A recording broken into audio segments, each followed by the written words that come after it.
Csilla, I'm so excited to have you on this podcast. It's so fun when I can find a good reason to bring my brilliant friends on. I love being here. I know, it's to see your beautiful faces. It's awesome. Ditto. Well, let's jump right in. So Okay. with all of your expertise and all the things that you get to see doing the things that you do, you said some really important things. So Csilla has been doing some Facebook Lives. You've done 2 now, just Two. on your personal page. I know, but they're Two. really informative. They're really helpful. I loved them both. And she's saying important things that I haven't really been hearing other people say, but I can feel it. During this time, and it's a lot of it's about stress, right? Stress management and it's also a little bit about giving yourself grace. Like you kind of chuckled about the two Facebook Lives, but another way to phrase that is that your Facebook Lives are up 200% in the last few days. Oh, I like it. I like it. This is amazing. I feel like I'm getting coaching here. Yes, I agree with that. No, that is a good way to look at it.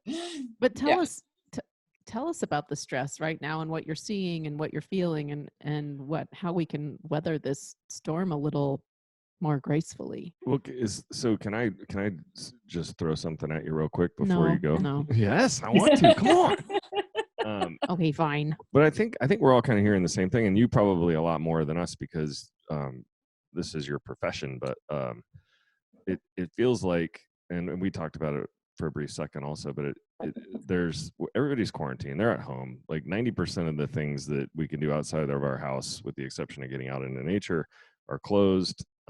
Even in the cities, if you want to get out into nature, the parks are closed or severely restricted at least, right? So, so we have all this time at home, but there's also this, and I feel like, and Sam gets mad at me for using words like negative and positive because I guess there's a new shift going on at our house that I got to work on. But there's a much heavier, there's a heavier energy out there that kind of has us more apathetic, right? And isn't that kind of like a general consensus? And so we have all this time, now I could be writing my book, or I could be, cleaning out rebuilding the fence, or build it. You know what I mean? There's all these different things we can do, and then instead we double down on our alcohol and junk food consumption, and then beat ourselves up about it. So, what do you mean? Who's doing that? Oh wait, that's us. Not me. That's for sure. No. So never. Are you seeing like a lot of that?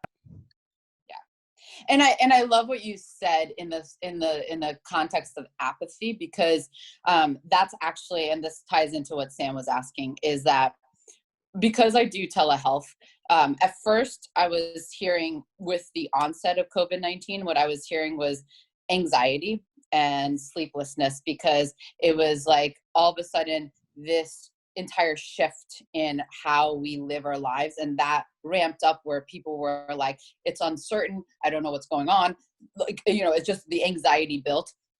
And now, and the reason I did that second Facebook Live was that what I'm actually hearing is this apathy, but what apathy is depression, right? There's a level of it that's depression, and there's a level of it that, like, even I hear people saying, I have no motivation to do certain things, or what I was saying on the Facebook Live was like, what I'm hearing is that there's almost like this, like, there's almost an anxiety of like, I have all this time potentially, right? More time because I'm home now and I'm not working. Maybe I lost my job. Maybe I haven't. I'm just working from home.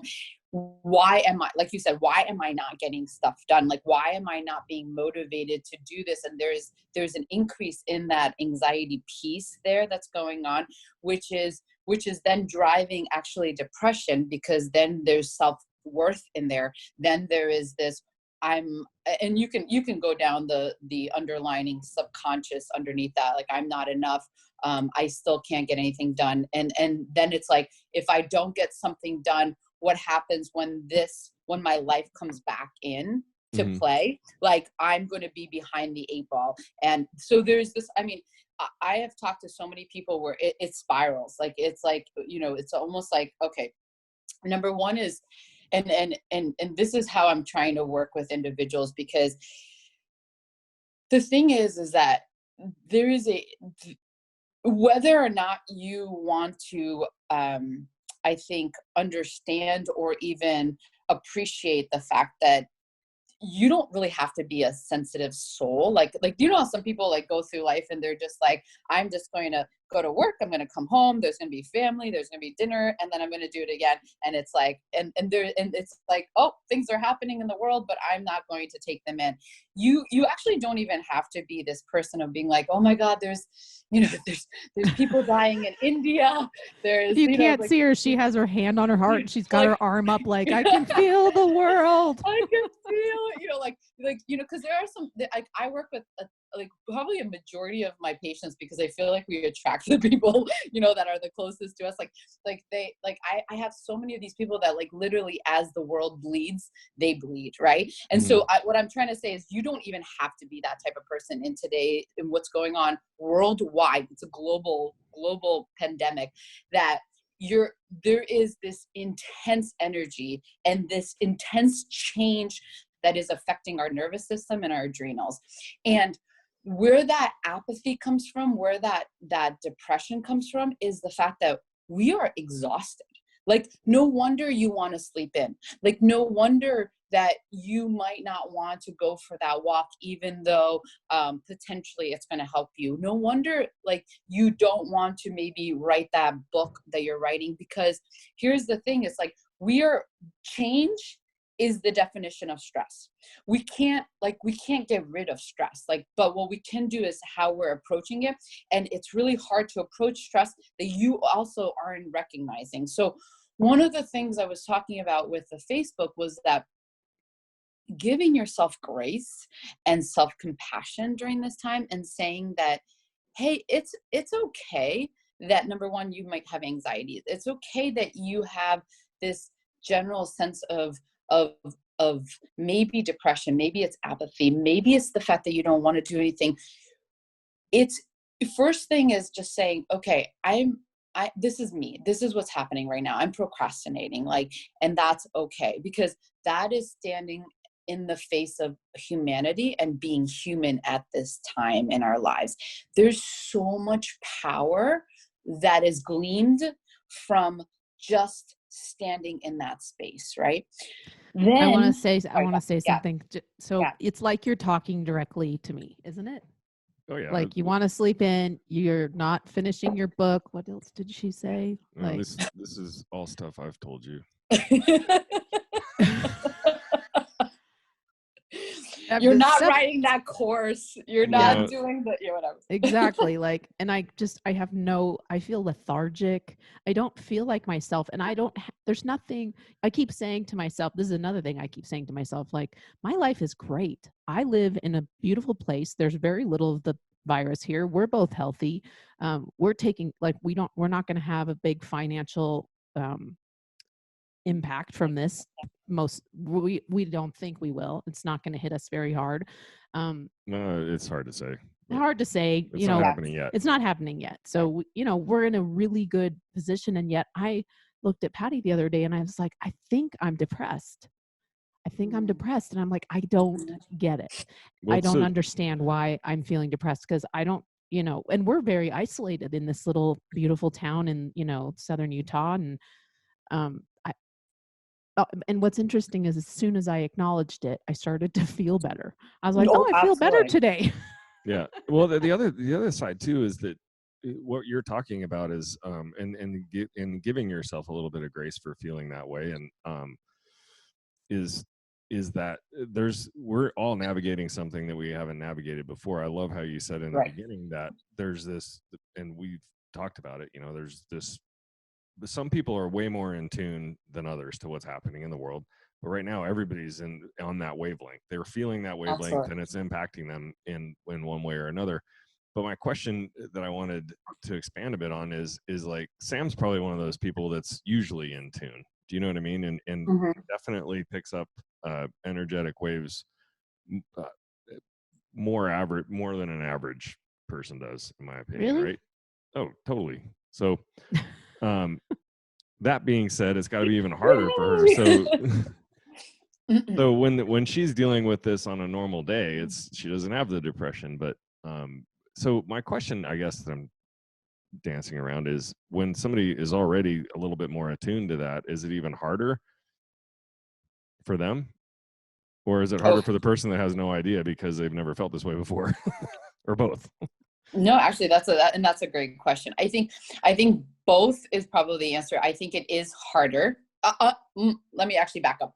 I think that it can be harder on that person that is more sensitive if they haven't done the work. And what I mean by that is that most people who are empathic or maybe a little bit more sensitive, they have a general awareness that they do kind of feel the energies a little bit more, or like just kind of pick up on other people's energy or like what's going on in the world. So they probably have done some kind of work. What I mean by that is they know, if I get out into nature, I'm going to feel so much better. If I meditate on this, I'm going to feel better. If I put up, and I'm not saying it's like a force field. It's almost like they can put up this general kind of protection that they can use, you know, when they're coming up. So they have tools in their toolbox, right? I think it's so powerful that you said that, because it is true. Like, I think if you're hit with all of this, a lot of there's some patients that are coming to me where they're like, I don't even know what's going on, and they're so not even like, it's almost like it's like I mean, it's kind of silly to say, but right, it's a global pandemic where it is changing how we are living our lives. And I do have patients calling in and being like, I'm just, you know, I'm feeling a little bit off, and I don't know why, I don't know why. And it takes, and it humbles me, because it is what you're talking about.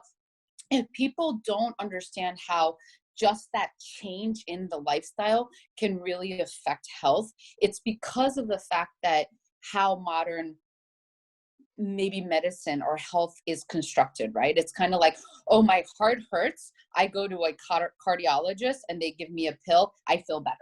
I have problems with my lungs, I'm going to go to a pulmonologist and they're going to give me an inhaler, I'm going to feel better, right? And so it's this thing, whereas like this is somewhat ambiguous, right? It's like, I don't know why I don't want to get out of bed. I don't know why I'm feeling sad. I don't know why I don't feel motivated, or I don't want to play with my kids, or I'm not, or I, you know, like, so it's more ambiguous. It's like, and some people are feeling it physically, but not everybody is. So it absolutely is hitting people, I think, across the board. And it depends upon what the work is that they've done in the past, for sure.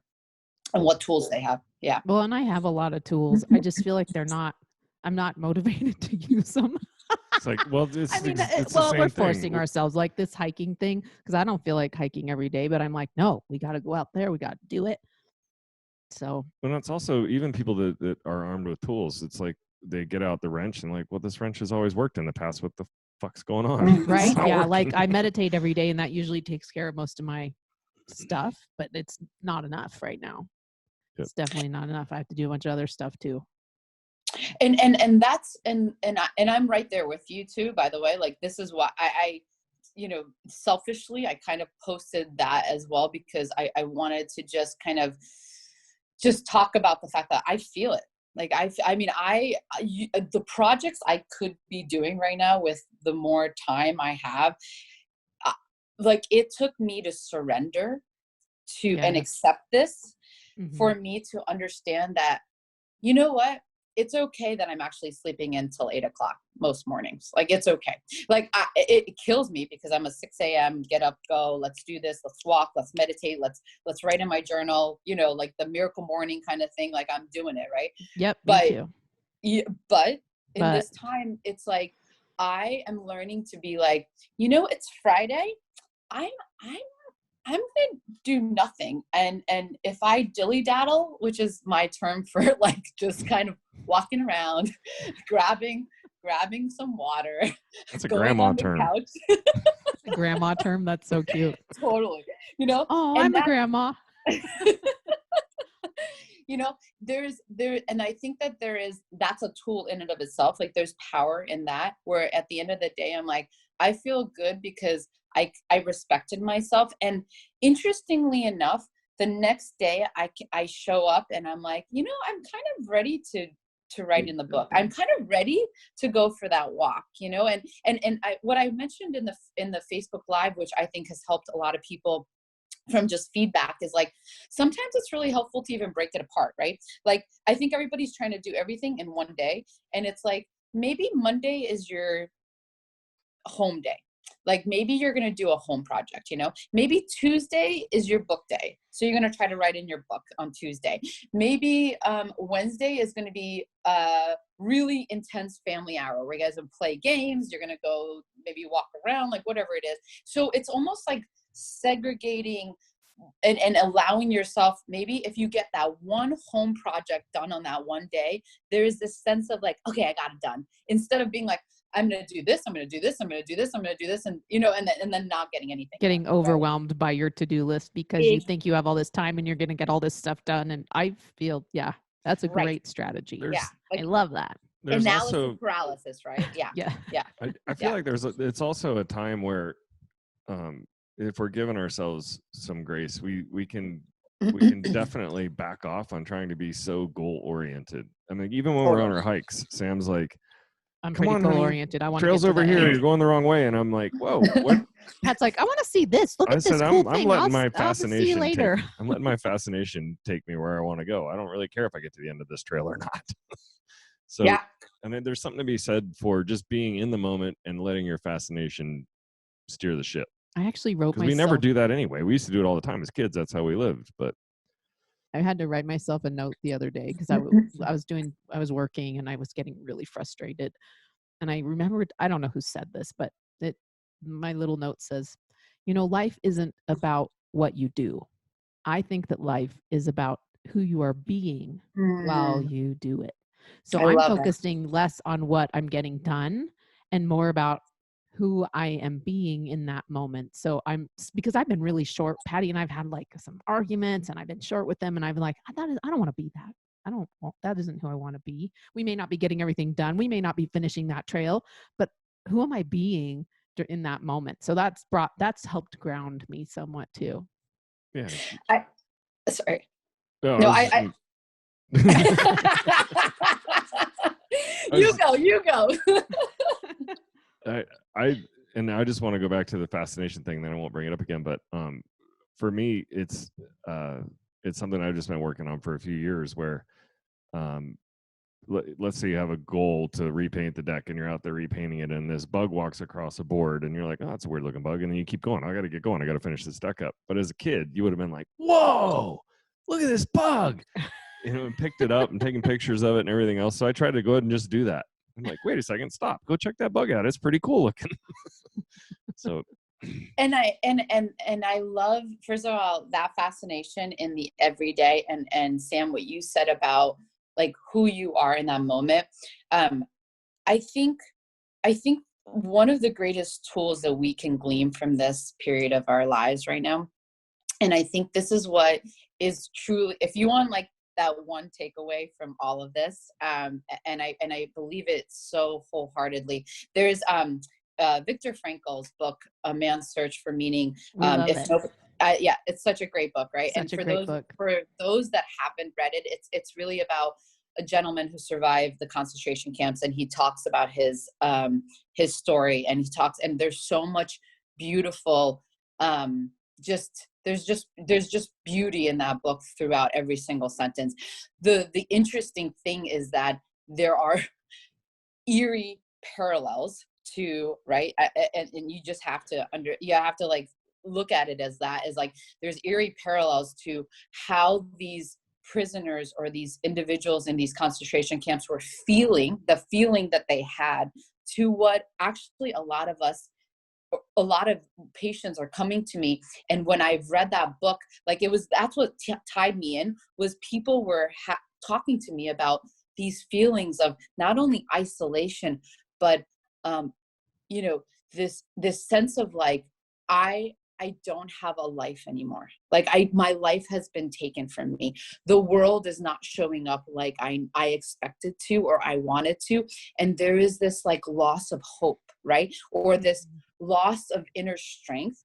And I hear it, like I hear them dying almost. Like, it's like, what do I do? Like, I don't know who I am anymore because you've taken that away from me, right?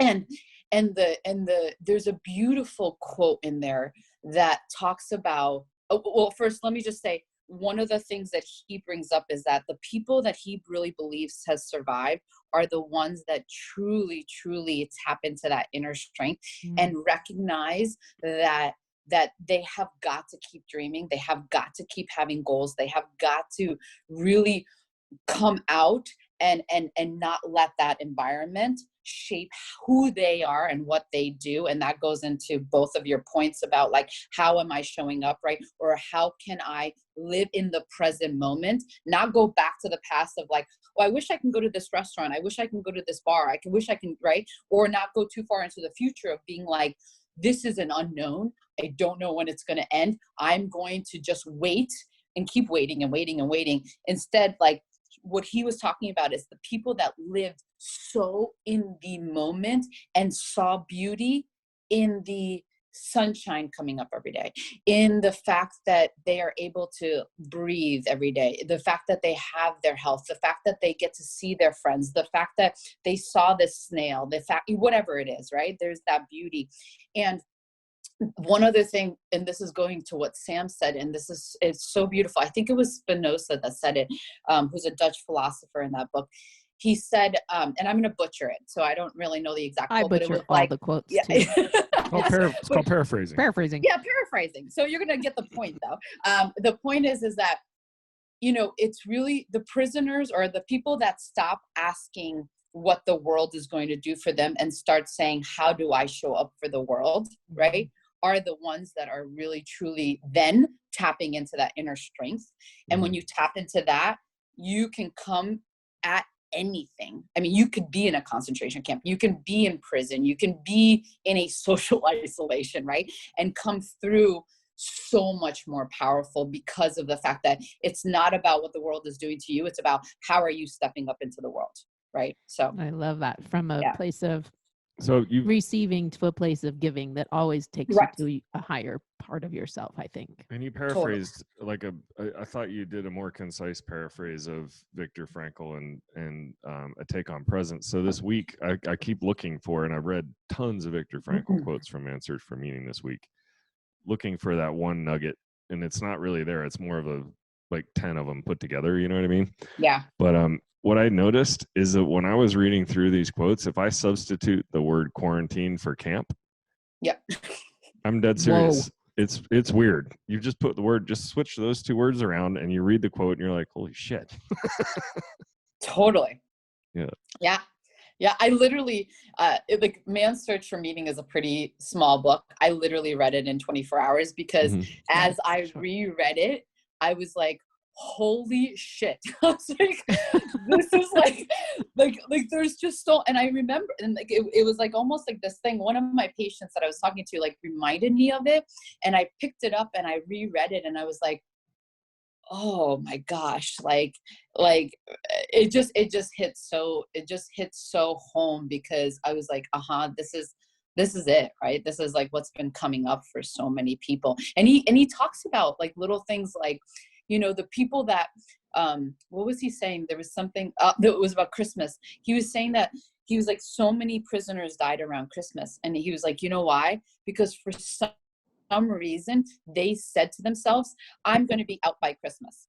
And so when they weren't, they died. Like they mentally, emotionally, physically died, right? Or this is the danger with cancer diagnoses, you know, where a doctor says to a patient, you have 2 months to live. And the patient's like, oh, my expiration date has arrived. Yeah, exactly, right? and they've done studies where it's like people will die on that 2-month mark, right? And like, so this is like part of the medicine I think I do is that hope. You know, it's like don't you dare let somebody else tell you how you are showing up in this world or how you are mentally, emotionally, spiritually, because the body is brilliant and it's vital and it can come through so much. And it's about how you're showing up. So it goes right back to that, right? So it's just really powerful in I think how we're going to navigate. Yeah. I mean, if a doctor, basically you can clear up that 2 months to live with just a 30-day water fast. It's easy. Be fine. Did that water just come out your nose? Are you all right? I know. I should not be drinking water when you're talking, Patty. Yeah, I don't advise it. Shit comes out my nose all the time. I wouldn't say shit. Damn it, honey. Whatever. Not shit, but coffee and water and beer and what. Or pee, whatever. Yeah. Whatever. Yeah. But yeah, that's coming out the other end. That also happens around Patty because he's so funny. No, I'm not. Yeah, I you love are. You are. No, you are funny. You two are funny together. I love you two together. Thanks, Csilla. Awesome. So I wanted to talk. I wanted to, I guess, get your advice. You know, when you're dealing, we've kind of talked through some of it. You know, being present and going in and trying to figure out how to give. But I wanted to talk about adrenal health because I'm pretty sure mine are tapped out because I've been stressed for so many years, you know, and I think maybe they're recovering, but what can we do to help our adrenal health? Just chill out. Do we chill out, Csilla? Let's I couldn't help let's it. clue in some dumbasses out there like me. Oh yeah. Tell us what is the adrenal health? Tell us what the adrenal health is and why it's important, and if there's what we can do right now I don't know if there is anything, but no, there is. There's actually a lot you can do. Yeah.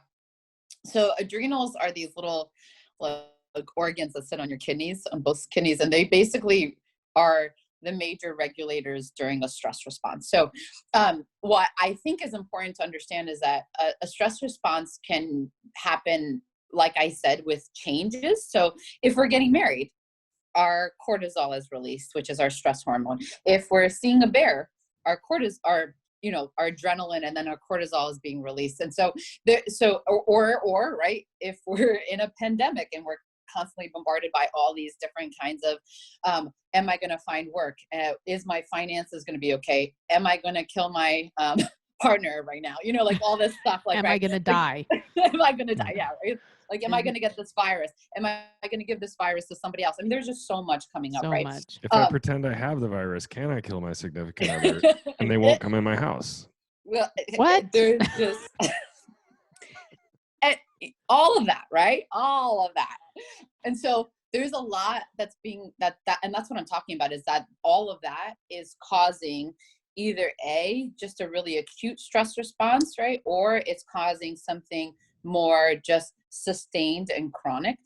And the thing is, it's important to understand that cortisol being released in that stress response is actually what saves our lives. So if we didn't have it happen, we wouldn't be able to fight somebody or to flee, to get away from like the bear or something like that, right? So the changes that goes on in our body is actually like a really good thing in the acute phase.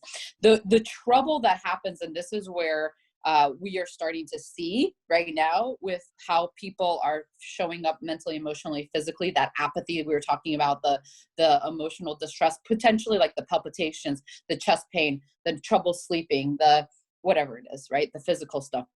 That is because of the chronic response. And so I think to understand how that can transition is that when you're in an acute phase, your pupils dilate, your blood pressure goes up, your heart rate goes up, you start to become really shallow in your breath, your digestion downregulates, your immune system over time can downregulate, right? Your like urination, detox pathways downregulate. It's not a time for healing. It's more of a time for, I need to get the heck out of here, or I need to fight. I need to be aware. I need to be on. I need to be right? And so if you can imagine those processes happening over time, you're going to start to see digestive issues. You're going to start to see neurotransmitters, which are your nerve cells, nerve chemicals, start to become a little bit depleted, right? You're going to start to feel anxious, depressed. You're going to start to have chest pain. You're going to start. So this is how over time, like in the beginning, it's fine. It's saving your life. Over time, it's going to wear and tear on your body. So that's why adrenal health is so important. What you can do about it is actually, and this is the cool thing about medicine today, is that I feel like, thank the Lord, and it's not just me, obviously, naturopathic medicine has been, a century old or more. So it's not just me, but it's like, we're coming back to this concept of foundations of health are so super vital. And we now have studies to show that there is like data showing going for a walk in nature drops cortisol levels. It helps. Yep, it helps rebalance neurotransmitters. Spending time with loved ones, and you guys are gonna love this. Having sex, right? I knew it. Yep. Having emotional community, like interaction. And I know it's harder now with social isolation, but even what we're doing, where we're talking to somebody and like we're getting like this sense of like emotional connectivity, right? Those all, like, sex increases vasopressin, it increases oxytocin, it stimulates the parasympathetic, which is the opposite of that stress hormone release, right? This is why you can have sex and fall asleep afterwards, right? It's a great sleep aid. It's like this is why having somebody that you love next to you is a beautiful sleep aid. It can actually help promote oxytocin in the body, which is a bonding hormone. So it has cardiovascular protection. What that means is that as your body is going through this stress response, if you get a hug, if you get a kiss, if you talk to somebody, what happens is that entire cardiovascular, it's called the sympathetic system, which is like basically it goes on hyperload, that actually calms down. So then your blood pressure calms down. You're taking deeper breaths. You're feeling better. Your heart rate comes down. So there's this beauty in that, right? Eating good, healthy foods. How does that help? Well, your adrenals need magnesium. They need B6. They need selenium. They need all these different vitamins and minerals to work effectively. If you're eating refined carbohydrates or eating chocolate all the time, every now and then it's fine. But if you're eating it all the time, so not every day. I would say, how much are you having every day, right? Yeah. Like A couple of squares of really dark chocolate are not going to hurt you, honey. Yeah. I don't usually do it every day, but lately I've been doing it every day. Yeah, but it's just, she's talking about eating like, 2 1-inch by 1-inch squares of dark chocolate, which is good for you anyway. And what I'm saying is it's more about like if you're having, fast food, or if you don't see the rainbow of colors on your plate at least most of your day, then you really are not getting the nutrient load that you're supposed to, and you're taxing your body. Like you're saying if Ben and Jerry are 2 of the 4 people you're hanging out with, you're probably not doing it right. I feel like you might need other friends. You might need some other friends, like broccoli and cauliflower. Like those polyphenols, get those polyphenol guys in there. But yeah, and it's vitally important, not only to like how you're feeling, how you're detoxing, how your adrenals are doing, so hydration is going to be super important as well, because that is absolutely important to like how our adrenals are functioning. Most of our bodies like functions and mitochondria, which is the energy in our cells, they require H2O, which is water. So you need to be really good hydrated, I should say.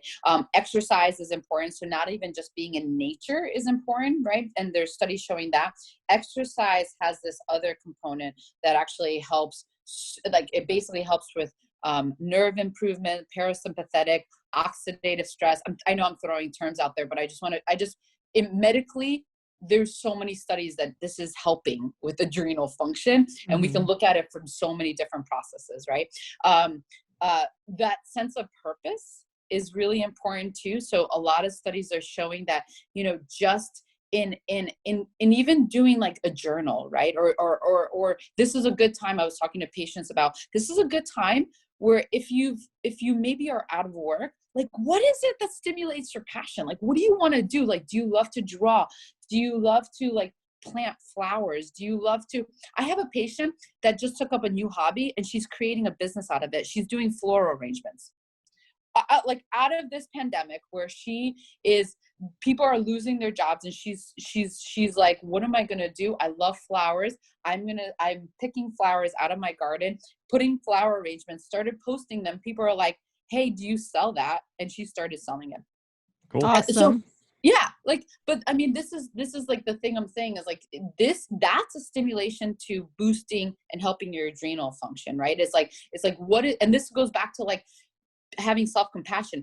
Do you want to just dance in your living room and have a dance party all day long? Go for it. Do it. Yeah. And maybe one day you're going to start taping yourself, and maybe you can post it. Even if you don't do that, who cares? Have fun right now. Right. I love that. I love that. We all, I mean, when part of our self-love, self-care stuff that we preach is, do stuff that lights you up. Like, what do you want to do that's just going to turn you on and light you up and just make you smile? People, and it's so easy to fall into the rut of, I do what I have to do every day, and I go to bed, and I get up and I do what I have to do every day, and I go to bed. Even me, like, I get into that rut and I'm like, oh my God, I know I'm depressed. I haven't done anything that lights me up in a while. What if what turns you on and lights you up involves a second person? I'm here for you, baby. All right, perfect. Somebody's going to be hitting the switch later. She just said we had to have sex for our adrenals, so yeah, we're going to do that. Well, you should see what happens when I start talking about sex in my lectures. People are like, "Whoa!" I'm so proud. I couldn't be more. There? I couldn't be more proud of you, Csilla. You know that's my passion. I do telling people to have more sex. I do know. And there is power in just saying yes, for sure. There's definitely power there. Well, especially now, if we're, because of everything that we've talked about, it's just one more thing that you're like, you finally get, if you're parents, you get the kids to bed and you're like, oh, I just want to go to sleep. It's one more thing that you kind of have to apply effort to that you may or may not want to do. Yeah. Give yourself grace if you don't feel like doing it, but we still think you should. Yeah, because it's rare that you have sex and then you come out the other side and I wish I'd never done that. I mean, I guess it depends on your lover. Gonna say that. Yeah. I think it depends on your lover, maybe. I would say that there's a high percentage of people that are in healthy relationships that have great sex lives, that don't regret having sex. Yeah. I have had a few boyfriends where I was like, I could have probably done without that. That wasn't a healthy relationship. No, that's true. Yeah.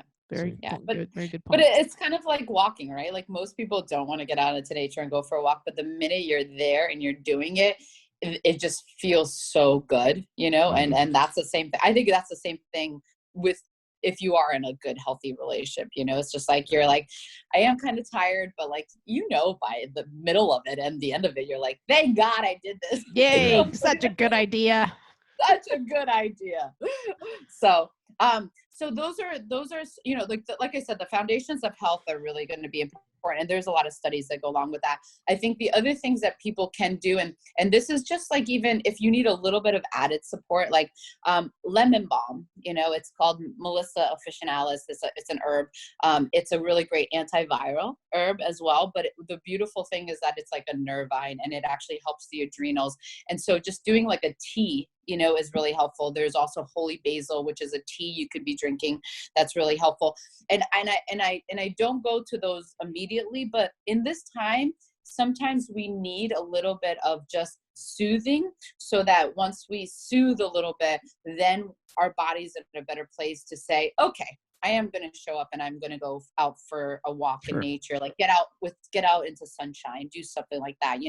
Anything, I forgot to bring this up, but one of the most powerful things for truly adrenal health is anything that's meditative. So either meditating, like coloring, journaling, doodling, artwork, anything that allows a person to be super present, super in the moment, is going to be ridiculously impactful. And there's study after study about the impacts of meditation, about even coloring. People are like, where's all this coloring books coming from, right? Well, it's because so many studies are coming out that coloring is one of the best things for adrenal health. Like it drops your cortisol levels. That's why you see adult coloring books. Yeah. I feel like I get to coloring and I'm so goal oriented, it stresses me out. I'm like, oh my God, I went outside the lines. I must be the exception to the rule, because somebody gave me a coloring book and I was like, this is stressing me out. Like, because I'm like, I didn't finish the coloring. I didn't even finish one page. Oh my God, it's terrible. I think it's, well, yeah, see, but what you're doing is focusing on the past. So, You mean I should try it again? well, I don't know. I mean, I think anything that brings you into flow, where you're so Totally. present and you're really, time flies, like Yeah. songwriting is like that for me. Yes. When I get into my songwriting and I can go all day and I'll be like, oh my God, it's 8 p.m. Pat will be like, do you want dinner? I'm like, oh, I guess I don't. Yeah. The best thing advice I can give anybody in this time is that if, when it comes to giving yourself that grace, there's one of two things that's usually happening. You're beating yourself up for something you didn't do, so which is the past, or you're afraid of the future. There's fear of the unknown, right? So you're not living right now. So once you realize, okay, I told myself I was going to do this today and I didn't do it, dang it, blah blah blah blah blah. It's like, okay, but that time's gone. Mm-hmm. What can you do right now? And so once you've given yourself that grace, you're going to take a step forward and go do something else, and you'll be all right. Yeah. Yeah. And I think it's important to understand, like, in regards to that, I think one of the most important things is like that being in the present moment, just constantly like bringing yourself back into it and just not living for the time when this like social isolation is going to be, lifted, ending, because that's gonna kill you. Like, it's gonna kill you, because you're waiting and you're in a holding pattern and you're not living your life, and then you're going to have a lot of regrets at the end of it. So it's like every single day, it's like what you guys said, like whatever that thing is for you that brings you super in the moment, if you're doing that at least once a day, you're going to feel a lot more connected. Maybe it's the person right in your life. Like, I mean, I just started dating a guy, and he's brilliant at that. Like, he's the one that gets me really in the present moment, right? Like, he's super good at that. And so if it's that person in your life, get that person, talk to them on the phone if you can't be with them, or like anything that allows you to be present, is going to be really helpful. And if you are that person, then that's your gift. Go share it. Totally. Yep. Totally. Yeah. There's people like, Patty was saying, like, there's people that really, like, when you're around them, you're like, I am starting to notice things in my environment more because you're with me, because they are like a kid, right? They're like, oh my God, did you see this? Like, this is amazing. Like, the music's on, let's dance. Or they'll find quirky things that are funny, and you're just like, oh my God, but it is, it's and I agree with you. If you're that person, call up 5 of your friends. Exactly. Help a person out. Yeah. So. Yeah. Csilla, this has been awesome. Is there any other gems you haven't shared that you felt really passionately that you want to say, or I just want to give you an opportunity to say anything else you feel like you want to say? You're on the hot seat. Go. No pressure. No, I love you guys. I love what you guys are doing. I really, I think that's it. I feel like the more, and here, I guess this is my life lesson, and this is why I love what you guys do on an everyday basis, is that when you show up, and this goes back to what Patty was just saying, like, when you show up and you just do you, like, you do like what is your passion.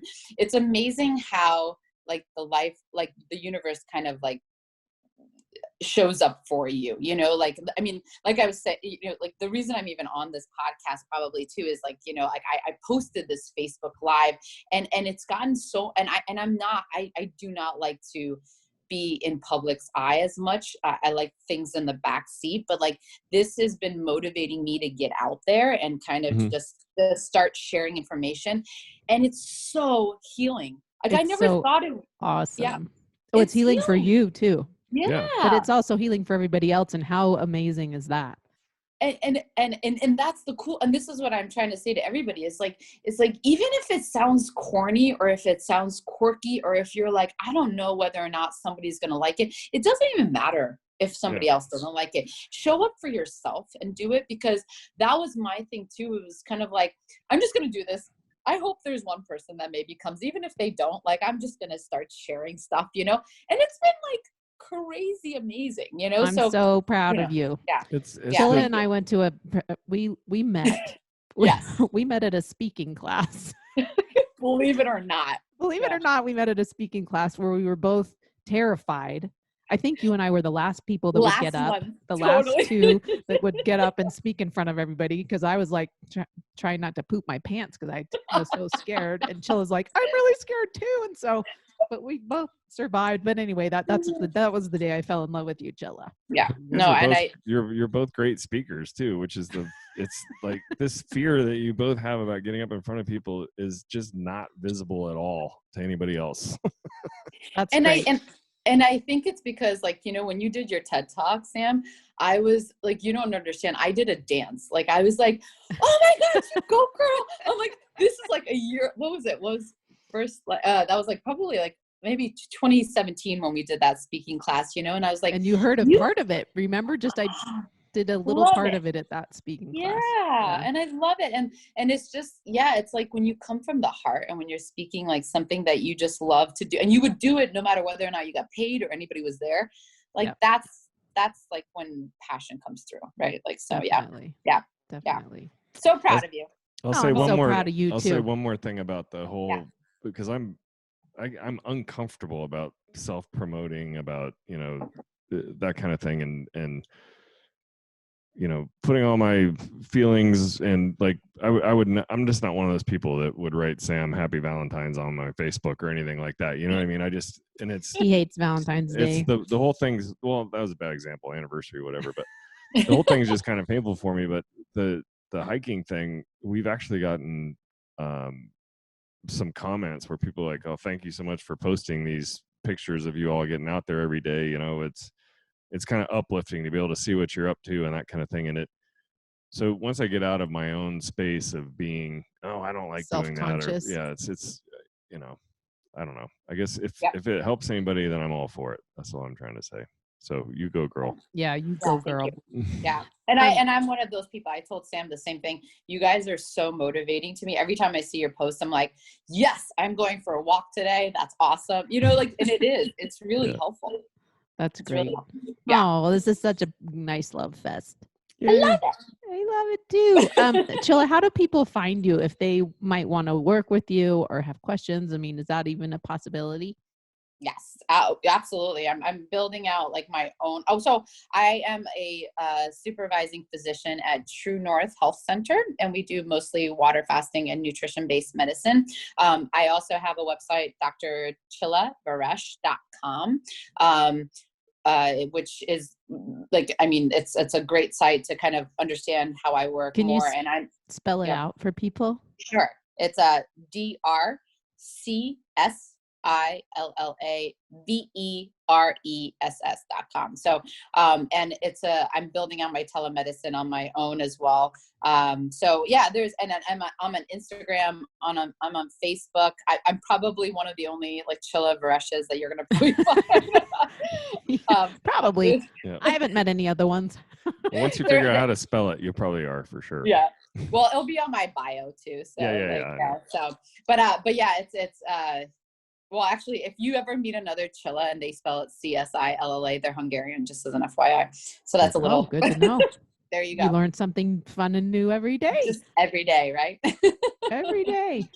Every day. So awesome. Well, Csilla, thank you so much for taking the time to talk to us and to share your gifts with our audience. We're privileged that you joined us. Yes, thank you so much. I love you. I feel privileged to be here. I love you guys too. Okay. Have fun. Go for a hike. You too. Get out there. I will.